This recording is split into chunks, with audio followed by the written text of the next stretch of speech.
Sa ngalan ng Ama, ng Anak, at ng Espiritu Santo. Amen. Ang pagpapala ng ating Panginoong Hesukristo, ang pag-ibig ng Diyos Ama, at ang pakikipagkaisa ng Espiritu Santo naway sumainyong lahat. At sumayin niyo rin. Magandang umaga po sa ating lahat. Ngayon po ay Miyerkules sa unang linggo ng 40 araw na paghahanda. Bago ang Pasko ng Pagkabuhay, ituloy-tuloy po natin ang ating pag-ayuno, pagninilay at pagbabalik loob sa ating Panginoon. Kaya mga kapatid, aminin natin ang ating kasalanan upang tayo maging marapat manap sa banal na pagdiriwang. Inaamin ko Sa makapangyarihang Diyos at sa inyo mga kapatid, lalubha akong nagkasala sa isip, sa salita at sa gawa, at sa aking pagkukulang. Kaya isinasamo ko sa mahal na Birheng Maria, sa lahat ng mga anghel at mga banal, at sa inyo mga kapatid, na ako'y ipanalangin sa Panginoong ating Diyos. Kaawaan tayo na makapangyarihang Diyos, patawarin tayo sa ating kasalanan at patnubayan tayo sa buhay na walang hanggan. Amen.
Manalangin tayo.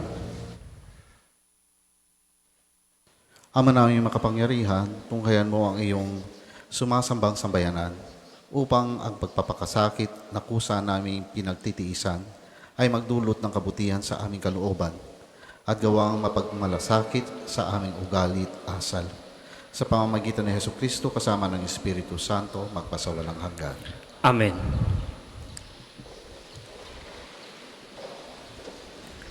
Pagbasa mula sa aklat ni Propeta Jonas. Sinabi ng Panginoon kay Jonas, "Pumunta ka sa lungsod ng Ninibe at ipahayag mo ang mga ipinasasabi ko sa iyo." Nagpunta nga si Jonas sa Ninibe. Malaki ang lungsod na ito. Aabuti ng 3 araw kung lalakaring pabagtas. Siya'y pumasok sa lungsod. Pagkaraan ng maghapong paglalakad, malakas niyang ipinahayag. Gugunawin ang Ninebe pagkaraan ng 40 araw. Naniwala ang mga taga roon sa pahayag na ito mula sa Diyos. Kaya nag-ayuno sila at nagdamit ng sako bilang tanda ng lubos na pagsisisi at pagtalikod sa kanilang mga kasalanan. Nang mabalitaan ito ng hari ng Ninibe, bumaba siya sa kanyang trono. Naghubad ng balabal, nagdamit din ng sako, at naupo sa abo. At ipinasabi niya sa mga taga Ninibe, "Ito'y utos ng hari ng kanyang mga pinuno. Walang kakain isa man, wala ring iinom, maging tao o hayop. Lahat ng tao at hayop ay magdamit ng sako, taimtim na manalangin sa Diyos ang bawat isa. Pagsisihan ng lahat ang nagawa nilang kasalanan at talikdan ang masamang pamumuhay. Baka sa paraang ito'y mapawi ang galit ng Diyos, magbago siya ng kanyang pasya at hindi na ituloy ang balak na paglipol sa atin." Nakita ng Diyos ang kanilang pagtalikod sa kasalanan. kaya hindi na itinuloy ang paggunaw sa Ninive. Ang salita ng Diyos. Salamat sa Diyos. Salmong tugunan, Diyos ko, iyong tinatanggap, pakumbabat pusong tapat. Diyos ko, iyong tinatanggap, pakumbabat, pusong tapat. Ako'y kaawaan o mahal kong Diyos, sangayon sa iyong kagandahang loob. Mga kasalanan ko'y iyong pawiin, ayon din sa iyong pag-ibig sa akin. Hugasan mo sana ang aking karumhan, dalisayin mo ang aking kasalanan. Diyos ko, iyong tinatanggap, pakumbabat pusong tapat. Isang pusong tapat sa aking likhain, bigyan mo, O Diyos, ng bagong damdamin. Sa iyong harapay, huwag akong alisin, ang Espiritu mo ang papaghariin. Diyos ko, iyong tinatanggap, pakumbabat pusong tapat. Hindi mo na nais ang mga panghandog, sa haing sinunog, di ka nalulugod. Ang handog ko, O Diyos, na karapat-dapat, ay ang pakumbabat, pusong mapagtapat. Diyos ko, iyong tinatanggap, pakumbabat pusong tapat. Magsitayo po ang lahat.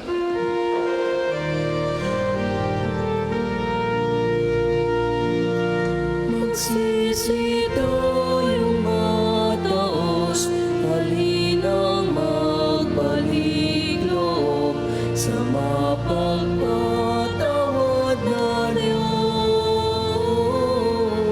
Sa Kanya tayo'y dumulog at manumbalik na lubos. Sumainyo ang Panginoon. At sumain niyo rin. Ang mabuting balita ng Panginoon ayon kay San Lucas. Papuri sa iyo, Panginoon. Noong panahong iyon, samantalang dumaragsa ang mga tao, sinabi ni Jesus, napakasama ng lahing ito. Naghahanap sila ng palatandaan mula sa langit, subalit walang ipapakita sa kanila maliban sa palatandaang inilalarawan na nangyari kay Jonas. Kung paano naging isang palatandaan si Jonas sa mga Ninive, gayon din naman, magiging isang palatandaan sa lahing ito ang anak ng tao. Sa araw ng paghuhukom, titindig ang reyna ng timog laban sa lahing ito at sila'y hahatulan niya ng kaparusahan. Sapagkat nanggaling siya sa dulo ng daigdig upang pakinggan ang karunungan ni Solomon. Ngunit higit na di hamak kay Solomon ang naririto. Sa araw ng paghuhukom ay titindig ang mga taga-Ninive laban sa lahing ito at hahatulan ng kaparusahan, sapagkat nagsisi sila dahil sa pangaral ni Jonas.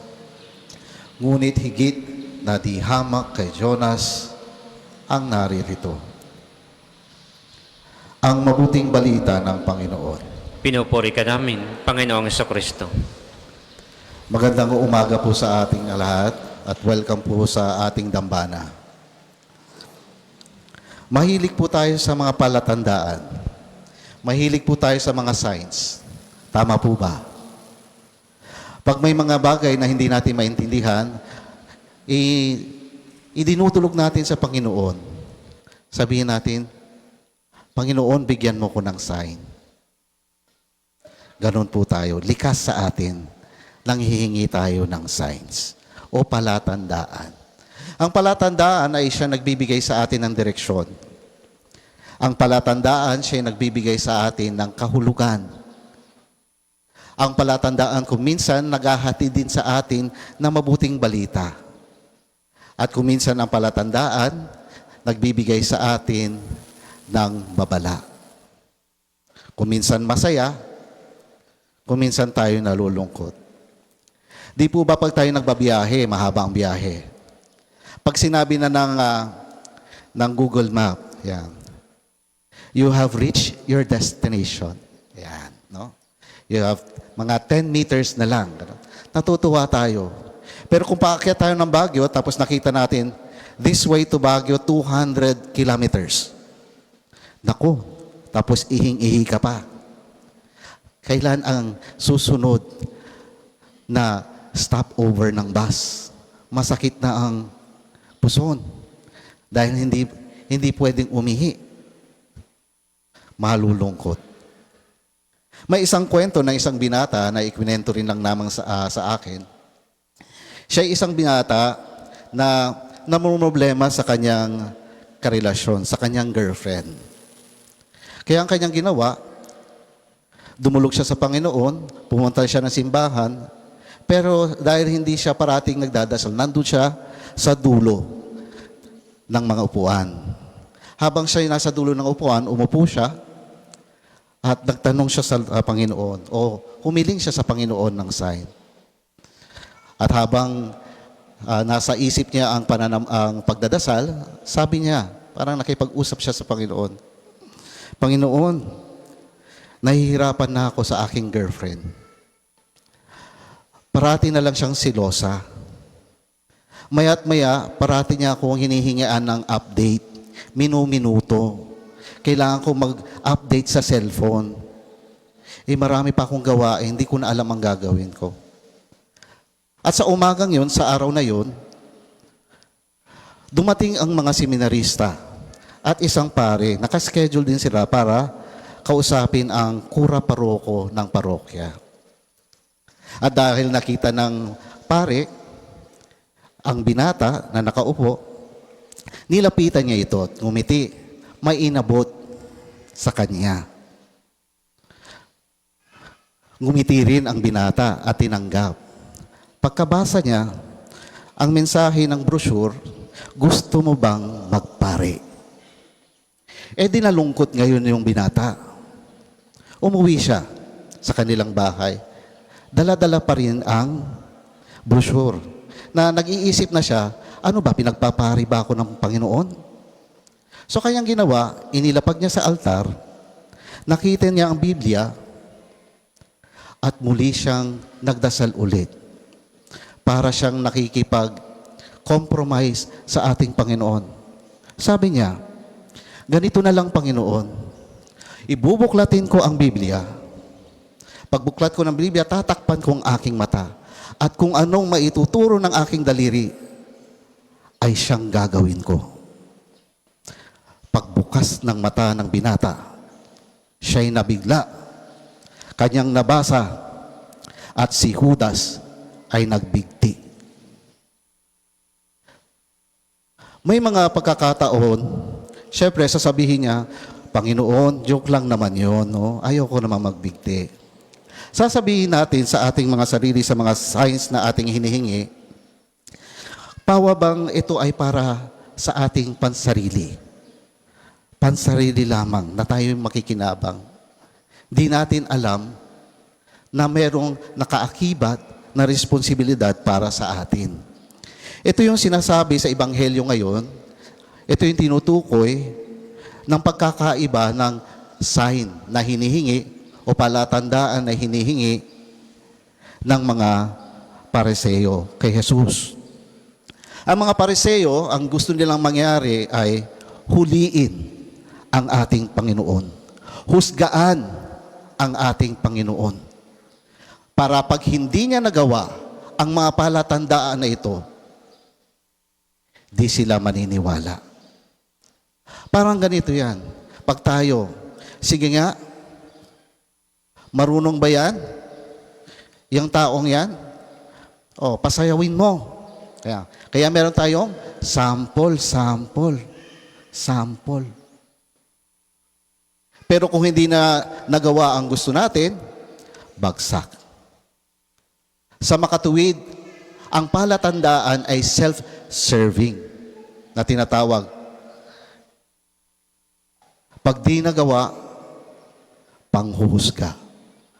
At iyon ang ayaw ng ating Panginoon. Kaya isinasabi ng ating Panginoon ang mga lahi noong panahong yon na siyang humihingi ng palatandaan ay sadyang napakasama. Masama sila sapagkat panghusga ang nasa puso't isip nila at hindi sa pamamagitan ng pananampalataya. Tayo, pwede tayong humingi ng signs upang tayo'y bigyan ng direksyon. Marami na ang signs o mga palatandaan na ginawa ng ating Panginoon nung panahon na yun. Pero binaliwala ng mga Pariseo. Pagpapagaling ng mga may sakit.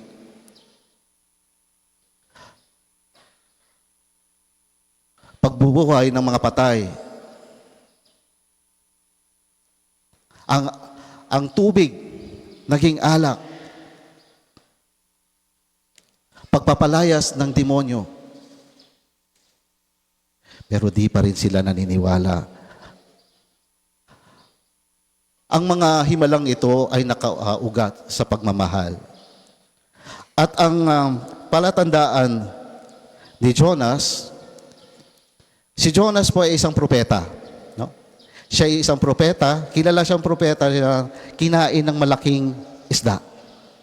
Tapos sa ikatlong araw, siya ay nagsisi, siya ay nakalabas ng isda. Ito ay isang panghahalintulad sa ating Panginoon na ang Panginoon ay namatay, ikatlong araw, muling nabuhay. Sinabi niya sa mga Pariseo, ito ang palatandaan na may ibibigay sa inyo. At ang palatandaang ito ay hindi kaagad-agad nangyari nung sila'y humihiling. Sapagkat magaganap muna ito, may mahabang panahon pa na kanilang pwedeng pagnilayan. At kung naganap na ito, doon nila maintindihan ang palatandaan. Anong mensahe nito para sa atin? Tayo bilang mga mananampalataya, kung tayo hihiling ng anumang palatandaan o signos o signs, kuminsan kailangan ang pagninilay. Ang discernment, it will require time. Pag-iisipang maigi. Kung ito ba ay katulad ng signos ni Jonas o signos ng ating Panginoon. Ang ating Panginoon namatay. Siya'y nagsakripisyo. Ating pagninilayan, magbubunga ba ito ng pagsasakripisyo para sa atin?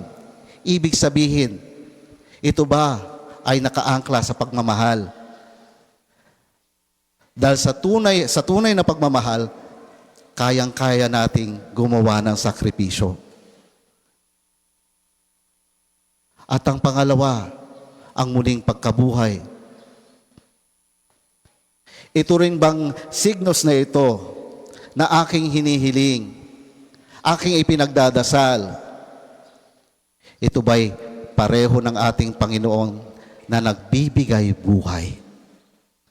Namatay ang ating Panginoon at muli siyang nabuhay upang ipakita sa atin na tayo rin bilang kanyang mga tagasunod ay pwedeng mamatay sa ating sarili at magbigay buhay para sa iba. Ang ating mga hiling, ang ating mga gustong mangyari sa ating buhay, ito dapat ay nakaangkla sa pagmamahal, sa sakripisyo, para sa ating sarili, pagmamahal sa ating sarili, pagmamahal sa ating mga pamilya, umahal sa buhay, at pagmamahal sa ating kapwa. Dito natin masasabi na tayo nga'y tagasunod ng ating Panginoon kung tayo nagmamahal ng ating kapwa.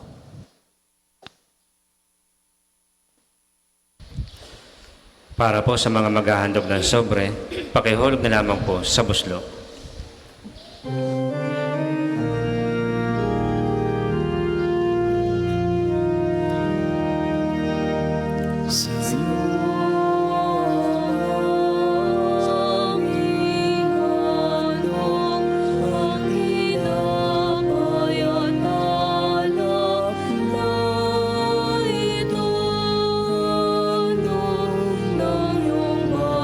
Sumo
Magsitayo po lahat.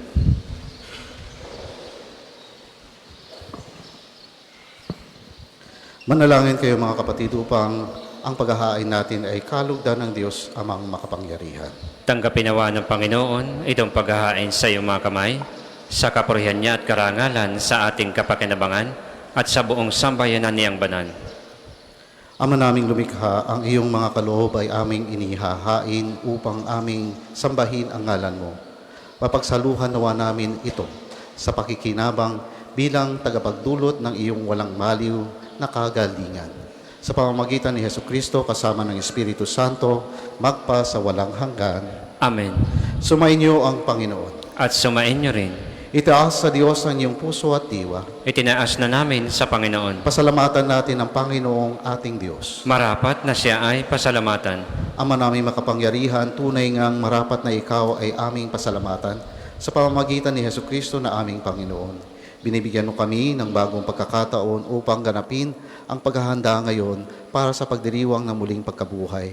Kaysa ng iyong anak na minamahal, aming inilalaan ang panahon, talino't yaman, para ganapin ang iyong kalooban na ang kapwa-tao ay lubos na damayan.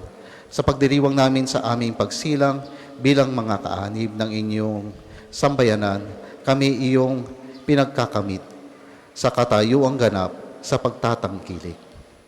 Kaya kaisa ng mga anghel na nagsisiawit ng papuri sa iyo nang walang humpay sa kalangitan, kami nagbubuni sa iyong kadakilaan.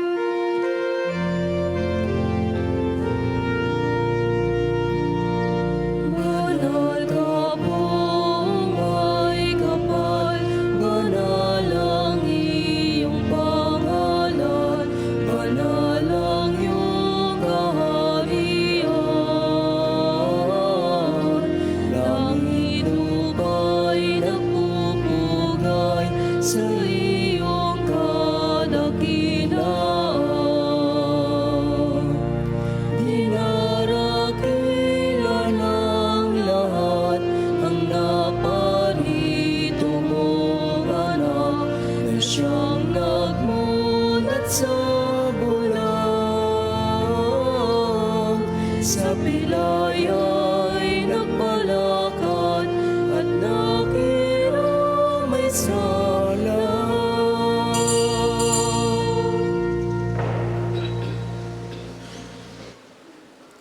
Ama naming banal, ikaw ang bukal ng tanang kabanalan.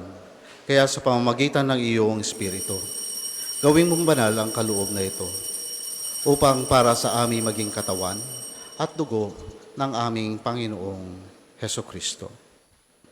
Bago niya pinagtiis ang kusang loob na maging handog, hinawakan niya ang tinapay. Pinasalamatan kanya, pinaghati-hati niya iyon, niabot sa kanyang mga alagad at sinabi, tanggapin ninyong lahat ito at kanin. Ito ang aking katawan na ihahandog para sa inyo.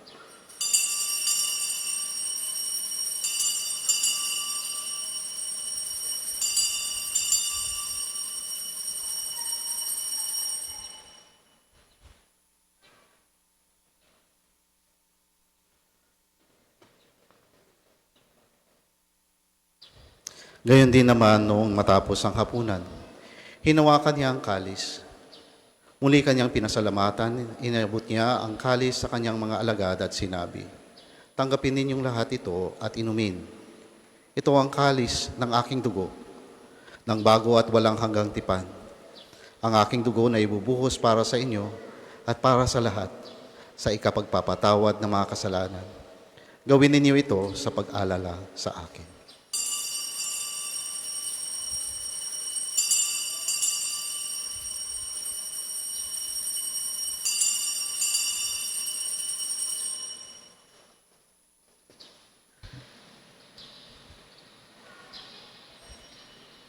Ipagbunyi natin ang misteryo ng pananampalataya.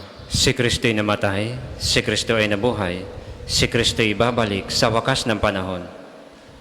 Ama, ginagawa namin ngayon ang pag-alala sa pagkamatay at muling pagkabuhay ng iyong anak. Kaya't inaalay namin sa iyo ang tinapay at na nagbibigay buhay at ang kalis na nagkakaloob ng kaligtasan. Kami nagpapasalamat dahil kami iyong minarapat na tumayo sa harap mo para maglingkod sa iyo.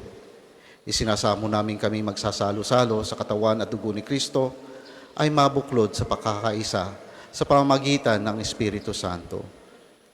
Ama, lingapin mo ang iyong simbahang laganap sa buong daigdig. Puspusin mo kami sa pag-ibig kay isa ni Francisco na aming Papa at ni Gilbert na aming Obispo at ng Tanang Kaparian. Alalahanin mo rin ang mga kapatid naming nahimlay na may pag-asang sila'y muling mabubuhay. Gayon din ang lahat ng mga pumanaw. Kawaan mo sila at patuloyin sa iyong kaliwanagan. Kawaan mo at pagindapatin kaming lahat na makakasalo sa iyong buhay na walang wakas. Kaysa ng mahal na Birheng Maria na ina ng Diyos, ni San Jose na kanyang kalinis-linisang esposo, kaysa ng mga apostol at ng lahat ng mga banal na namumuhay dito sa daigdig ng kalugod-lugod sa iyo, may pagdiwang nawa namin ang pagpupuri sa ikararangal mo sa pamamagitan ng iyong anak na aming Panginoong Heso Kristo.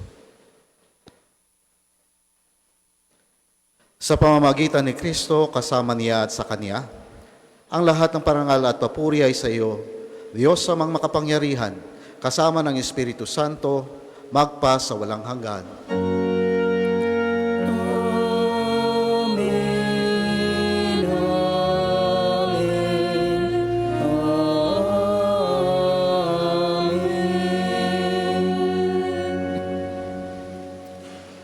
Sa tagubili ng mga nakagaling na utos sa turo ni Jesus na Panginoon natin na Diyos, ipahayag natin ng lakas loob. Ama namin, sumasalangit ka. Sambahin ang ngalan mo.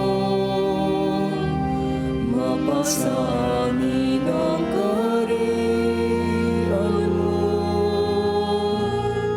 Sundin ang loob mo dito sa lupa para nang sa langit.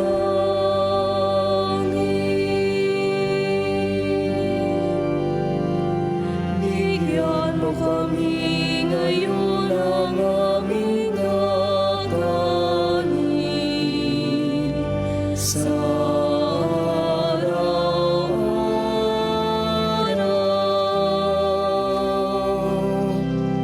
at patawarin mo kami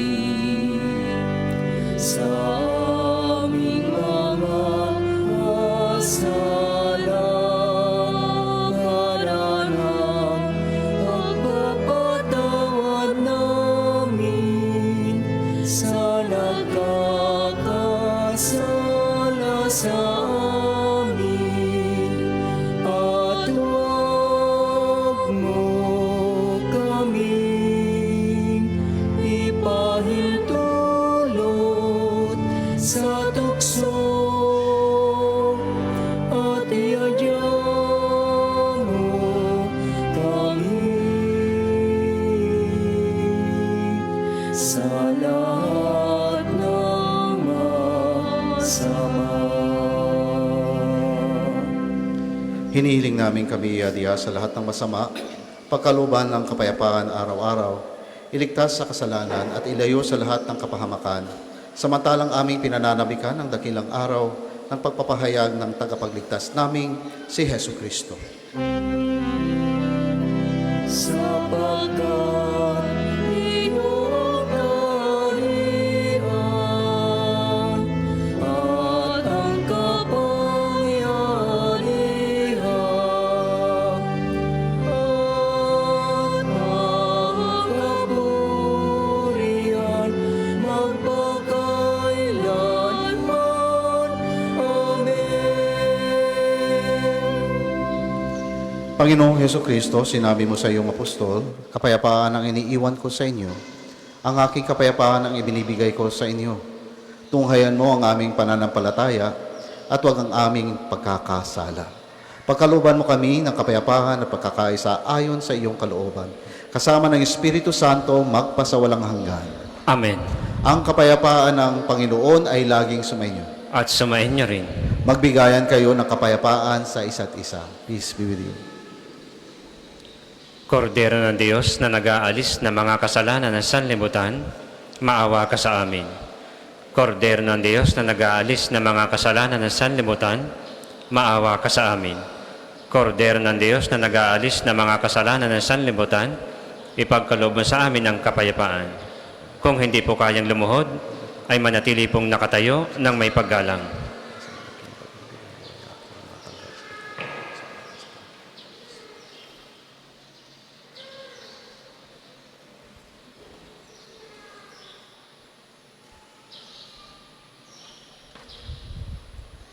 Ito ang kordero ng Diyos. Ito ang nag-aalis ng kasalanan ng sanlibutan. Mapalad ang mga inaanyayahan sa kanyang piging.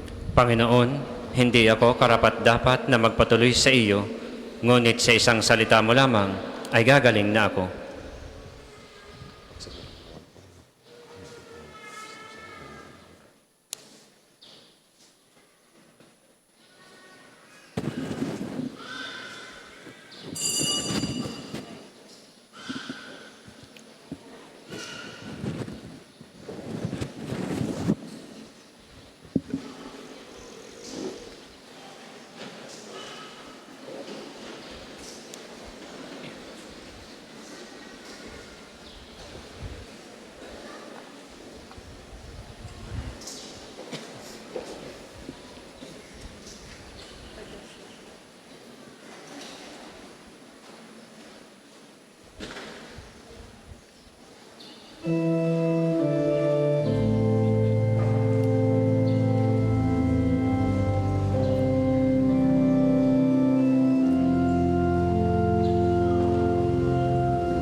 sa Kanya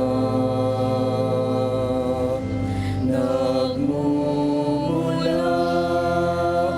ang aking pag-asa at kaligtasan.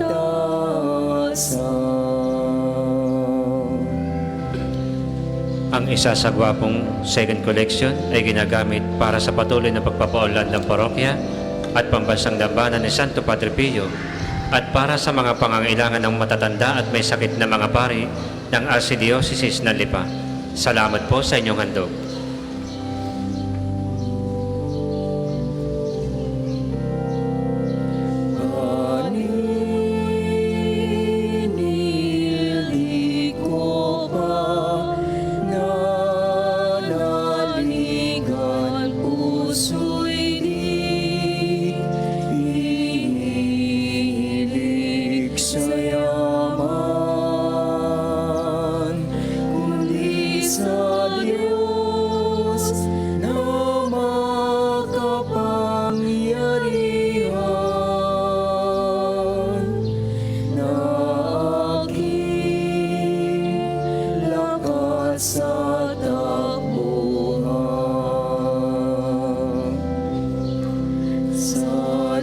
Diyos lamang mapapanatang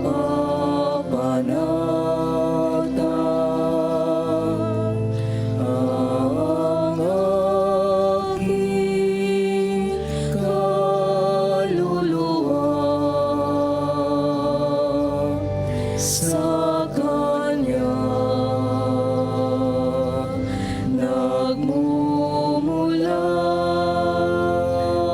ang aking pag-asa at kaligtasan.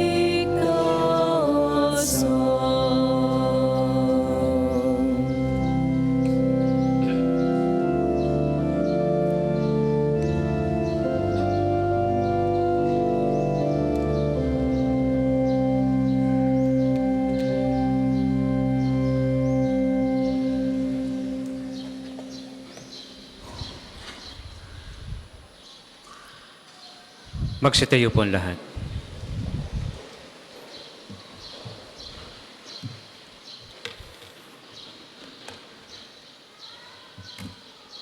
Manalangin tayo.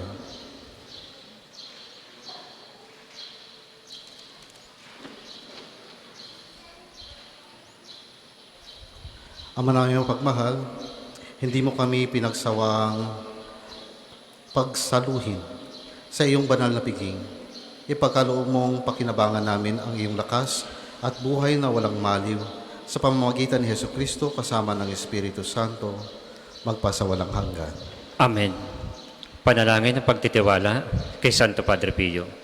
Padre Pio, taga Pietrelcina, mongheng banal, pintakasing santo ng milenyong kasalukuyan, gabay namin sa pagtahak sa landasing makalangit, takbuhan sa pangangailangan, huwaran ng pagtitiis. Sa iyo namin inilalapit aming mga kagipitan, sa iyo po ibinibilin kalusugan at kabuhayan.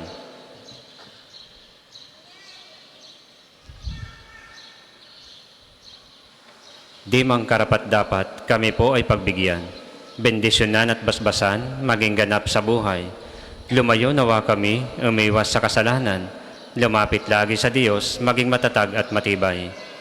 Sa mabuting balita ng pagliligtas, turuan mo kami nawa, sa tuwin ay makinig, magnilay at sumampalataya. Amin pong pakiusap itong mga kahilingan, puso ay nagsisisi, nagtitikang taimtiman. Di na muling magkasala, sunod lagi sa Diyos Amang, kaisa ng Espiritu at ni Jesus na tagapamagitan. Amen. Panalangin para sa pagkakamit ng indulhensya plenarya ngayong taon ng Jubileo. Sumasampalataya ako sa Diyos Amang makapangyarihan sa lahat na may gawa ng langit at lupa. Sumasampalataya ako kay Jesucristo, iisang anak ng Diyos, Panginoon nating lahat. Nagkatabang tao siya lalang ng Espiritu Santo. Ipinanganak ni Santa Mariang Birhen, pinagpakasakit ni Poncio Pilato, ipinako sa krus, namatay, inilibing, nanaog sa kaniroroonan ng mga yumao, nang may ikatlong araw na buhay na maguli, umakyat sa langit, naluluklok sa kanan ng Diyos Amang makapangyarihan sa lahat. Doon magmumula ang paririto at huhukom sa nangabubuhay at nangamatay na tao. Sumasampalataya naman ako sa Diyos Espiritu Santo, sa banal na simbahang katolika, sa kasamahan ng mga banal, sa kapatawaran ng mga kasalanan, sa pagkabuhay na maguli ng nangamatay na tao, at sa buhay na walang hanggan. Amen. Ama namin, sumasalangit ka, sambahin ang ngalan mo, mapasa amin ang kaharian mo, sundin ang loob mo dito sa lupa para nang sa langit. Bigyan mo kami ngayon ng aming kakanin sa araw-araw, at patawarin mo kami sa aming mga sala, para ng pagpapatawad namin sa nagkakasala sa amin. At huwag mo kaming ipahintulot sa tukso, at iadya mo kami sa lahat ng masama. Amen. Aba, Ginoong Maria, napupuno ka ng grasya, ang Panginoon Diyos ay sumasa iyo. Bukod kang pinagpala sa babaeng lahat, at pinagpala naman ang iyong anak na si Jesus.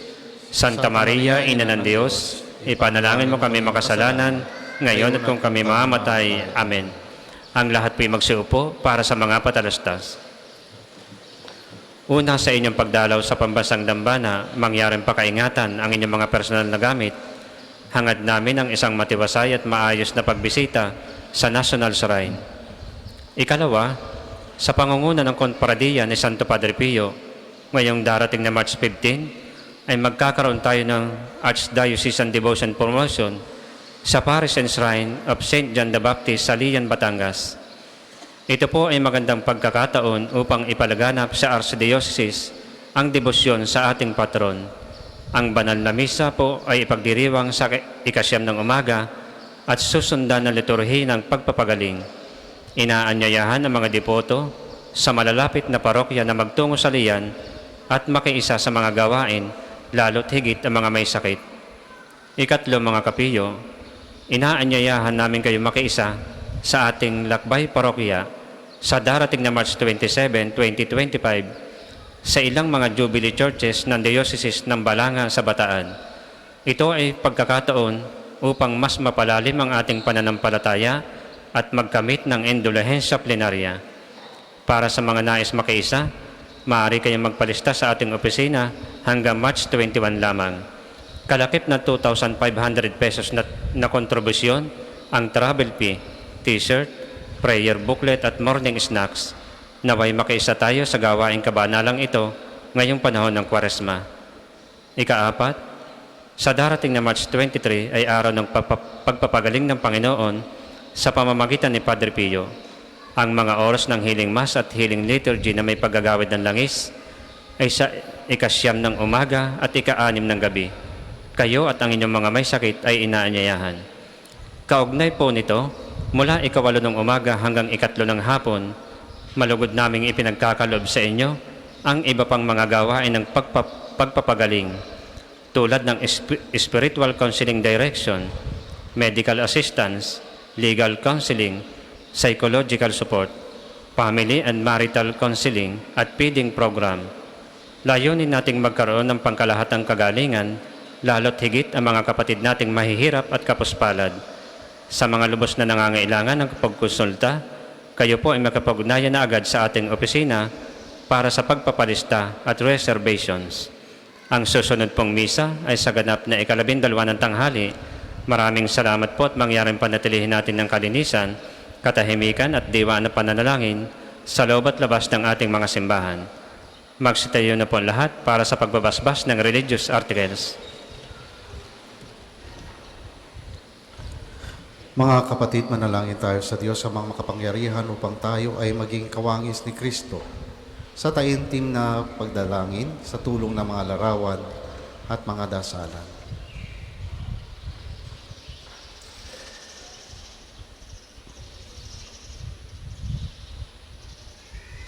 O Panginoong Diyos, Ikaw ang bukal ng lahat ng pagpapala at biyaya. Ibuhos mo ang iyong bendisyon sa mga gamit na ito sa pananalangin na nagpapaalala ng iyong kabutihan, kabanalan at pagmamahal sa amin, upang ang lahat ng dumulog at magdasal gamit ang mga ito ay magtamo ng iyong awa at biyaya. Lubin mong tularan nila ang kabanalan at aral ng Panginoon at ang mga santo magpa sa walang hanggan. Amen. Amen. Ama namin, sumasalangit ka, sambahin ang ngalan mo. Mapasa amin ang kaharian mo, sundin ang loob mo dito sa lupa para nang sa langit. Bigyan mo kami ngayon ng aming kakanin sa araw-araw at patawarin mo kami sa aming mga sala para nang pagpapatawad namin sa nagkakasala sa amin. At huwag mo kaming pahintulot sa tukso at iadya mo kami sa lahat na masama. Amen. Aba, Ginoong Maria, napupuno ka ng grasya, ang Panginoong Diyos ay sumasa iyo. Bukod kang pinagpala sa babaeng lahat, at pinagpala naman ang iyong anak na si Jesus. Santa Maria, Ina ng Diyos, ipanalangin mo kami makasalanan, ngayon at kung kami mamatay. Amen. Ama namin, sumasalangit ka, sambahin ang ngalan mo, mapasa amin ang kaharian mo, sundin ang loob mo dito sa lupa para nang sa langit. Bigyan mo kami ngayon ng aming kakanin sa araw-araw, at patawarin mo kami sa aming mga sala, para nang pagpapatawad namin sa nagkakasala sa amin. At huwag mo kaming pahintulot sa tukso, at iadya mo kami sa lahat na masama. Amen. Aba, Ginoong Maria, napupuno ka ng grasya, ang Panginoong Diyos ay sumasa iyo. Bukod kang pinagpala sa babaeng lahat, at pinagpala naman ng iyong anak na si Jesus. Santa Maria, Ina ng Diyos, Ipanalangin mo kami makasalanan, ngayon at kung kami mamamatay. Amen. Luwalhati sa Ama, sa Anak at sa Espiritu Santo, kapara noong una, ngayon at magpasawalang hanggan. Amen. Luwalhati sa Ama, sa Anak at sa Espiritu Santo, kapara noong una, ngayon at magpasawalang hanggan. Amen. Luwalhati sa Ama, sa Anak at sa Espiritu Santo, kapara noong una, ngayon at magpasawalang hanggan. Amen.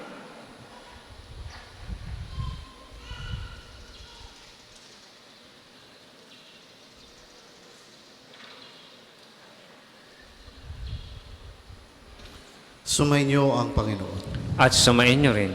At pagpalain kayo ng makapangyarihan at mapagmahal na Diyos, Ama, Anak, at ng Espiritu Santo. Amen. Tapos na ang ating misa, humayo kayo na mapayapa. Salamat sa Diyos.